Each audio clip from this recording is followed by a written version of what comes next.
This is not just another press conference for us. This is a moment of reality and truth about how faith leaders who have gathered here today, one thing that we know for sure, that what we have in common is that we are different. And in our difference, in our diversity, we must display unity to those that we serve and to the community in which we serve as well. I'm Pastor Gilman Rose. I am the faith advisor to the Mayor of New York City and run the Office of Faith-Based and Community Partnerships, who have direct oversight to help with conversations in this difficult time as we go through these moments in our city. And so we talk about this is a season of light. And I think that I read somewhere that someone said that if we forget the fact that we are one nation under God, we are a nation gone under. And I think for us is that as we see all of the things that are happening in New York City and across the country, the FBI stats talks about the fact of how hate crime is up. We don't have any polling that shows what love is doing in our city. So for us today, really and truly, with all of the religious leaders who are here, it is a snapshot of who we are as a city. And irrespective of what is happening, these are angels of light. And I think that when we talk about light, we must recognize that there are darkness. And so today we want to start by showing the light to brighten the dark path to our shared future. And for this, we're here today, and we trust and pray that as we look at all of the things that are happening, even with all of our religious diversity, that we do understand that in this city, we are known for being different, but also understand that our shared society is what carries us. New York City is known for that. And as we go through these difficult times ahead, we want to say that there is definitely hope in the fact that faith leaders are really showing the way in these times. I'll now bring Mayor Eric Adams to the podium to have some remarks. Thank you, Pastor.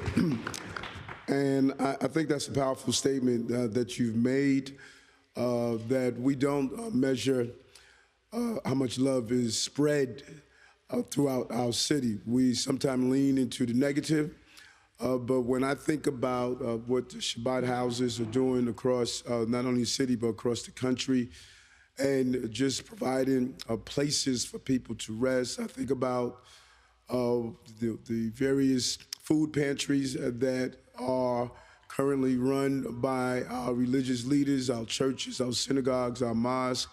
I think about what our Sikh leaders are doing, where they provide food every day for those who are in need, feeding thousands of people. I became aware of that during COVID-19.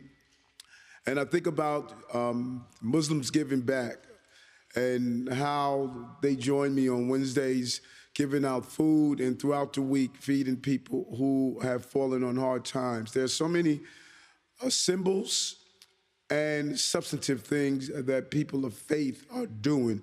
They have become the social and moral conscience of our city and our entire country. And it is highlighted when we have those cases of hate. But I think we do need to lean into the displays of love, individuals giving out socks and coats and clothing, feeding individuals, people who are volunteering their time, helping us with the migrants and asylum seekers. There are just so many ways we are displaying how great we are as a city. And today is another symbol of that. Last night marked the first night of Hanukkah. I was in Washington at the nation's Hanukkah celebration, meeting with different individuals who celebrate Hanukkah and acknowledge the celebration. And it was a cross-section of people. It was not only people of Jewish faith that were there. There was a cross-section of Americans that came to Washington, D.C. This Festival of Lights reminds us that every act of light has the power to spark hope. And we should never forget that. And I am really thankful that here in the city we embrace that concept and philosophy. And that's why it warms my heart that I have, even two of our electors here, Borough President Reynoso, who represents the largest borough in the city of New York, and Assemblywoman Jennifer Rajkumar, who you find crisscrossing the city, bringing together various groups, not allowing the boundary of just her assembly location to get in the way of bringing us together. We know we are built on religious and racial tolerance. That's who we are as a city of immigrants and a city of diversity, a city where people from all over the world can live side by side in harmony, regardless of nationality, regardless of where they pray. Here in New York City, that belief is core to who we are. And in this moment of heightened tension around the globe, it is more important than ever that we stand together as one, united against the rising tide of hatred and religious intolerance. And we're seeing it and we're feeling it. It is bringing a level of apprehension. It doesn't matter if you wear a hijab or a yarmulke or a turban. The individuals who represent the various groups, a cross around their neck, some form of symbol of their religious belief, they don't have to actually experience the hate, but when they hear about the hate, it brings a level of fear and intimidation. And that is why we're here today. And just last night, just before the first evening of Hanukkah began, there were shots fired outside of Temple Israel in Albany. And just yesterday, the menorah of the Shabbat Sunset Park in Brooklyn was vandalized. These are the acts that an individual can do that can cascade throughout our entire city, our state, and in our country. So I want to be clear.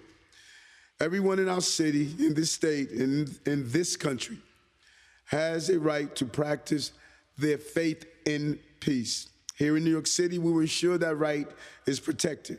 Since the terrorist attack in Israel on October 7th, the NYPD has been on heightened alert. And as we celebrate Hanukkah, we're going to continue. We have implemented pre-planned measures for elevated security around public menorah displays and at all lighting ceremonies and events that's taking place throughout the city. Because we have seen a rise in hate across the nation, and sadly, even in the city, we have seen Nazi symbols and anti-Semitic graffiti on synagogues. And those Nazi symbols are not being used in the manner that those original religious beliefs of the Sikh and other beliefs use them. They're being used as symbol of hate. The swastikas are being displaced with the original use to be displayed as hatred tools coming out of Nazi Germany. We have seen vendors and subway riders be racially harassed for being Muslim. We have seen a Gandhi statue destroyed at a Hindu temple and angel statues on churches be defaced and removed. And the numbers don't lie. We have a 250% rise in ethnically motivated hate crimes in New York City over the past 2 months. A 150% rise in anti-Semitic hate crimes and a dramatic rise in hate targeting Muslims. And we're seeing even some of our Sikh brothers and sisters going through some form of harassment. Those who spread hate, they have one mission and one goal. They want to divide us. They want us to cancel religious holiday gatherings. We have already seen menorah lightings be canceled in Virginia. And we have incidents here in the city where some venues were against holding various religious celebration and other form of displays of our faith. That cannot happen here.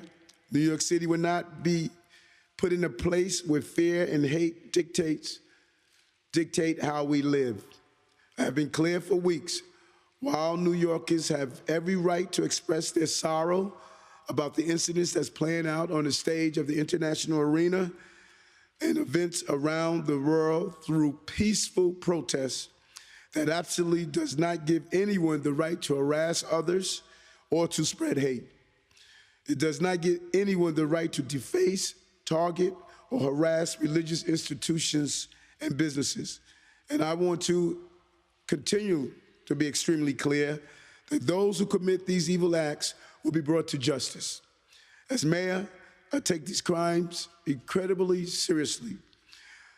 No New Yorker should ever feel targeted because of who they are or what they believe. And our communities must feel at home, feel safe, and feel free to practice their faith in New York City. This holiday season, let us come together in unity.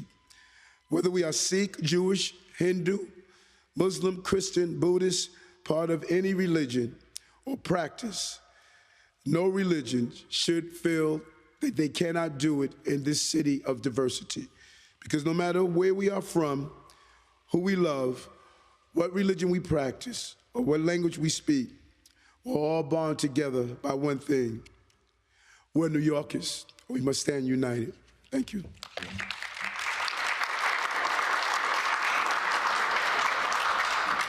Thank you so much, Mr. Mayor, for those words. And as faith leaders, as we stand behind those words, we really see the need for having a positive outlook during this holiday season that encompass many faith traditions.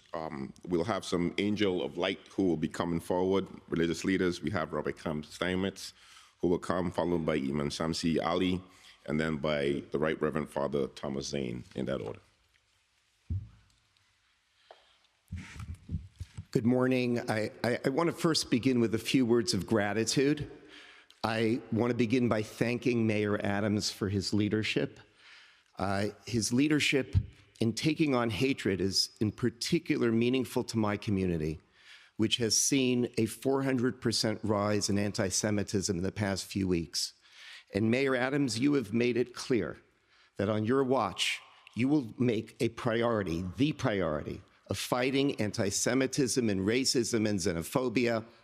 And not only that, Mayor Adams, you have made it clear that your goal is to bring everyone together, to break bread together, and to bring out the beauty of the wonderful mosaic of New York. And for that, I thank you, Mayor Adams. I want to also thank the NYPD, who are in different places around this room. And I want to just say it in one word. You are our heroes. People think that heroes are sometimes celebrities or athletes or actors, but actually heroes are people who put on a uniform every day and put their lives on the line to save others and to help others. And I have to tell you, last week, Friday, there were 15 bomb threats that were issued in this city to synagogues. And on Saturday morning, when I walked to synagogue, there was a uniformed policeman outside. And it made such a difference to me. And I walked over to him and I shook his hand and I thanked him, because the NYPD is there to protect me. It's there to protect us. It's there to protect all New Yorkers. And I cannot express enough gratitude to the NYPD for what they do. They are our heroes. But then I want to talk about what this morning is about. This morning, of course, is finding light amidst darkness. First of all, darkness has to be taken on directly. There are purveyors of hatred, there are advocates of division, and they need to be called out. But that alone is not enough.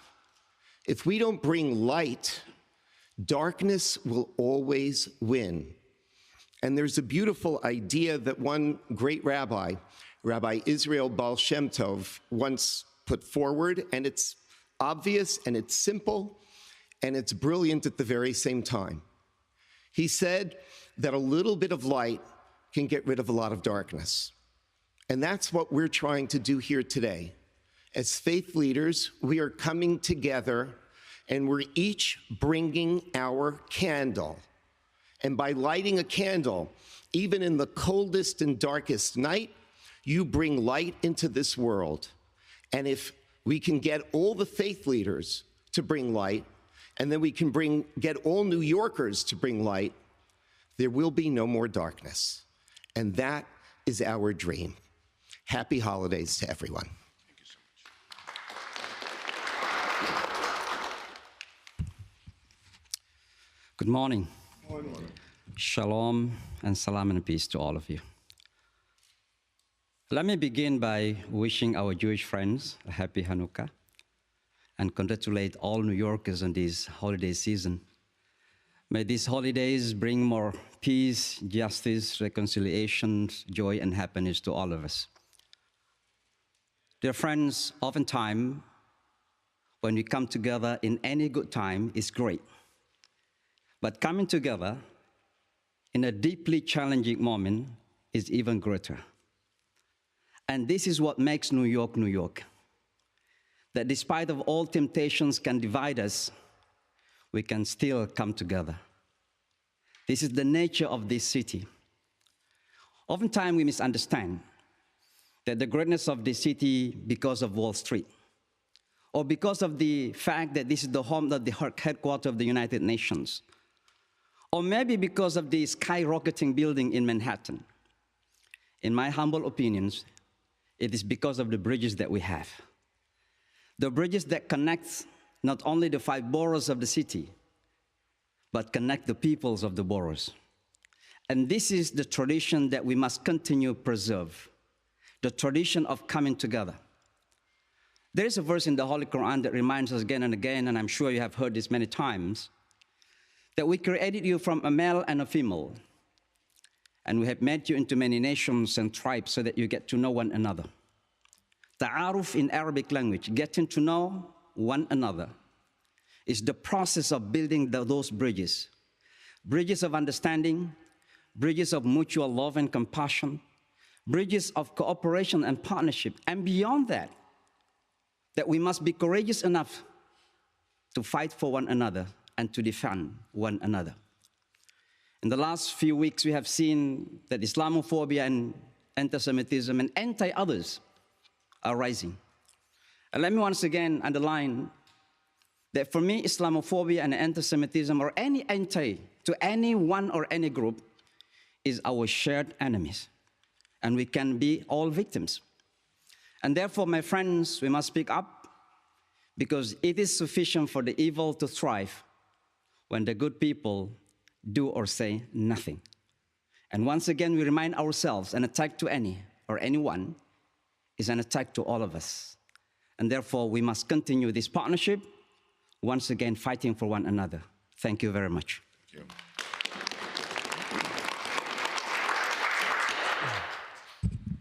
Like my predecessor, I want to thank the mayor and the NYPD for all the hard work that they do, for bringing us together and protecting us throughout the city. The theme of light is a predominant theme for our city and for us as Christians during this holy season of Christmas, of Christ's Nativity.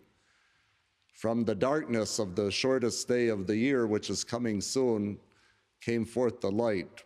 One of the main hymns, the main hymn for our Eastern Orthodox churches during Christmas, talks about Christ bringing light into the world and actually calling him the Sun, S-U-N, of righteousness. This play on the darkness of this time of year and coming out into the light as the season and as the days get longer is predominant during our Christmas season. When I drive back through New Jersey toward New York, one of the first things you notice when you're coming east is the lights of New York City. I'm sure many of you have experienced that. And it's like we're home.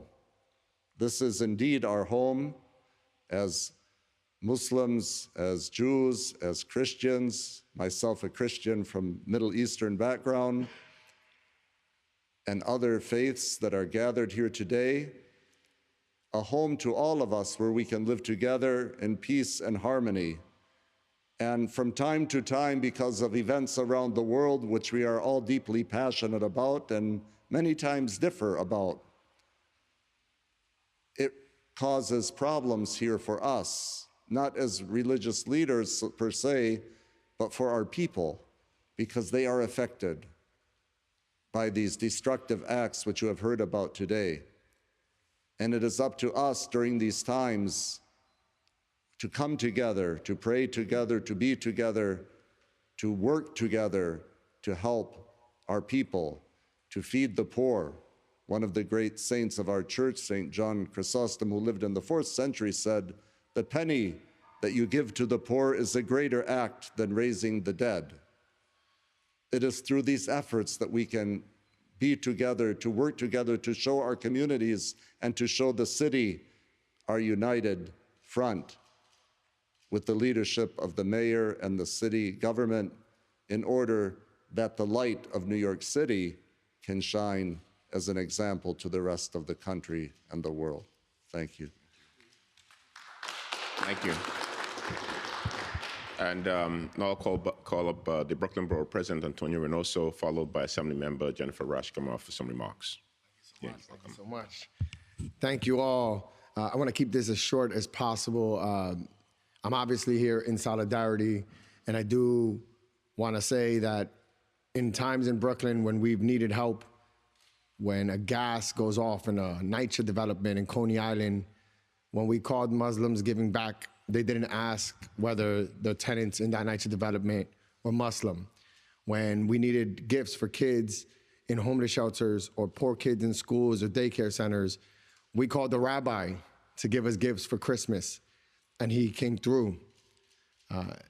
Yesterday, I, as a Catholic boy from Brooklyn, was able to assist in lighting a menorah in front of Borough Hall. That only happens here in New York, only in New York. It is what makes us special. It is what makes us great. And I want to make sure that we can continue in those traditions. I also want to say with Mayor Adams, a lot of folks might take too much time talking about what makes he and I different. But when we're together, we talk about what makes us the same and the things we agree on. And one example of a thing we agree on is we both don't like rats. And the mayor has done an amazing job with the Department of Sanitation to do just that and address that issue through containerization, which is a deeply progressive idea that didn't happen under progressive mayors. It happened under Mayor Eric Adams. So I'm deeply grateful for that type of work. So in an effort to show that what Biggie Small says, the notorious B.I.G. says, spread love is the Brooklyn way, it's hard to do that unless you're an example. I don't want to just talk about it, I want to be about it. So I actually have a gift for the mayor. Okay. Yes. I brought a gift for Christmas. There's a gift. All the work that he's doing. This is a sanitation truck that I wanted to give the mayor. Keep on fighting those rats.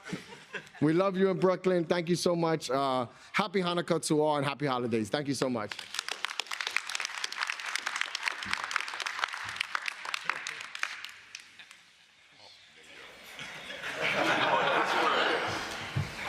Good morning. I'm State Assemblywoman Jennifer Rajkumar, and the mayor and I just finished our first ever 5-borough Diwali tour, where we lit the Dia lamps in all 5 boroughs across this city. And when I look at every faith celebrates light this season. It's the Christmas lights. Today's the second day of Hanukkah, where we're lighting the menorah. And it's not just about, though, lighting the menorah. It's about lighting the light within ourselves, turning on the lights. Shine like the whole universe is yours. Spread love and kindness every day. And if we do that, then we will truly become the city of God. And for me this season, this is also about turning on the light within ourselves and living lives of meaning and of purpose. And I think of Dr. King, who said that life's most persistent and urgent question is, what are you doing for others? Mahatma Gandhi also said it. He said, when in doubt about what action I should take, I recall the most miserable and helpless man I've ever met. And I think, will what I do help that man? And then all the answers become so clear. And let us also remember the words of the Bible that inspire me. Blessed are the peacemakers, for they shall be called the children of God. And that calls all of us to be peacemakers. That calls upon all of us to build those bridges of love and understanding every single day so that we can become the city of God. Thank you so much and happy holidays. I just want to thank you, sir.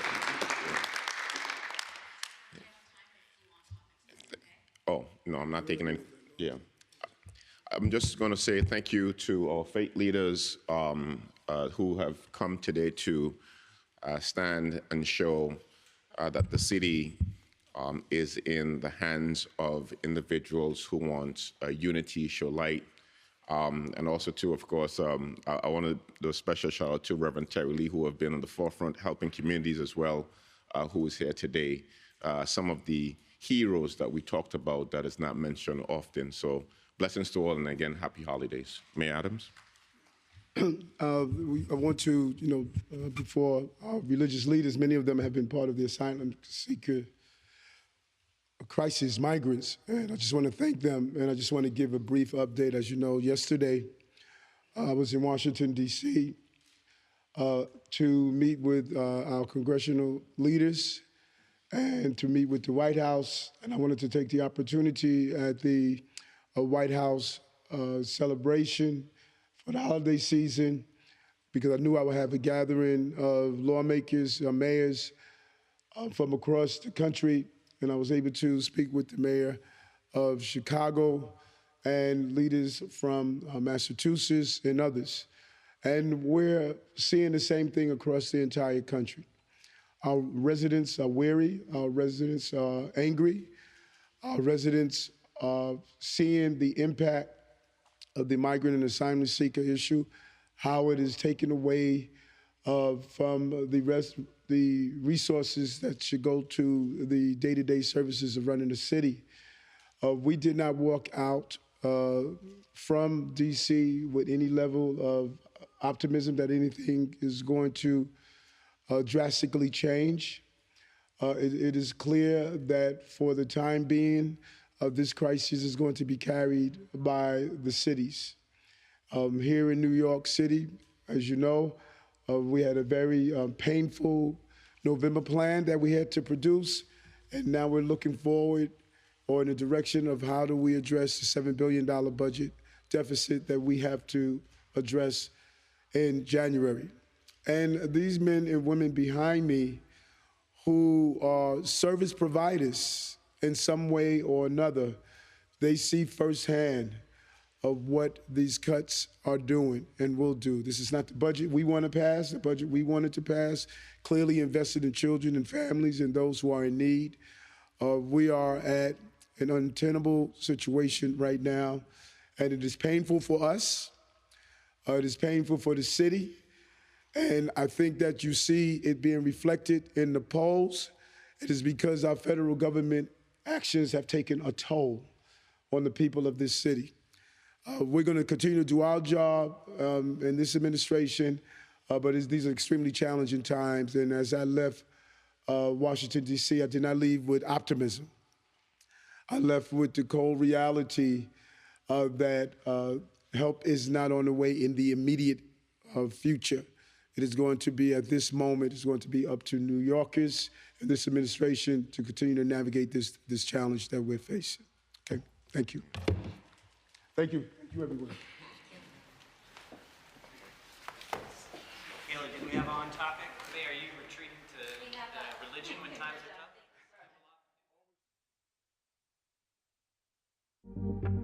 tough?